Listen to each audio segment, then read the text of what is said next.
تقلید کرنے کے لیے ہمیں اتنا فورس کیوں کیا جاتا ہے؟ جب قرآن و حدیث موجود ہے تو ہم ڈائریکٹ قرآن و حدیث پر عمل کیوں نہیں کرتے؟ تقلید یہ ہر اس شخص کے لیے ضروری ہوتی ہے کہ جو درجہ اجتہاد تک نہ پہنچا ہو، یعنی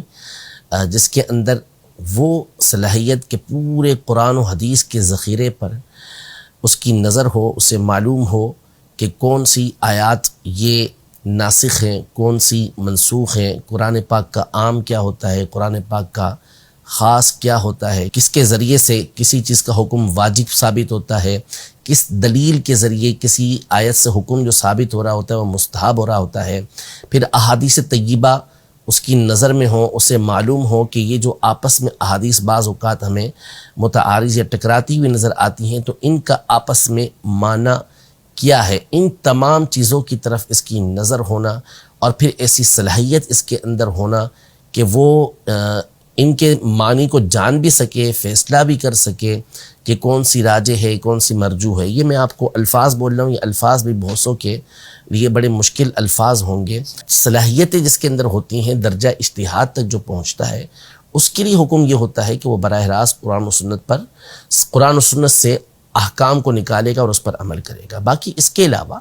جو افراد ہوتے ہیں ان کے لیے قرآن و سنت کے اندر یہ حکم موجود ہے کہ فَاسْأَلُوا أَهْلَ الذِّكْرِ إِن كُنتُمْ لَا تَعْلَمُونَ، کہ اگر تمہیں معلوم نہیں تو تم علم والوں سے سوال کرو۔ اور ظاہر ہے ہر منصف مزاج شخص، ہر عقل سلیم رکھنے والا شخص اس بات کو بخوبی جانتا ہے۔ عام طور پہ لوگ وہی ہوتے ہیں کہ جن کے اندر یہ صلاحیت موجود نہیں ہوتی۔ ایک بہت بڑی تعداد ہے جو نماز ادا کرتی ہے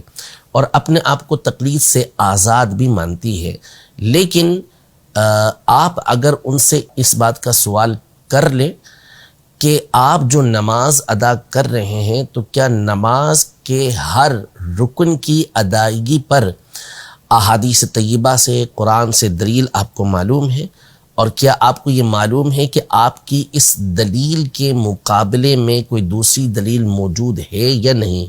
اگر ہے تو آپ کی دلیل کس بنیاد پر اس دوسری دلیل سے اعلیٰ ہے، اس سے بڑھ کر ہے، دوسری دلیل کے اوپر عمل کیوں نہیں ہو سکتا؟ تو ظاہر ہے کہ ایک عام شخص اس بات کا فیصلہ نہیں کر سکے گا۔ تو ائمہ مجتہدین زمانہ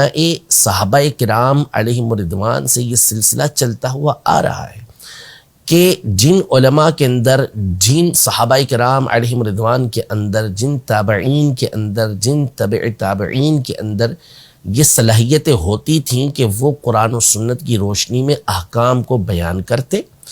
اصول اور ضوابط ان کے پیش نظر ہوتے، ان اصول کی روشنی کے اندر وہ آگے مسائل کو لوگوں کے سامنے نکال کے بیان کرتے، اور پھر وہ لوگ ان کی پیروی کیا کرتے تھے، ان کی تقلید کیا کرتے تھے۔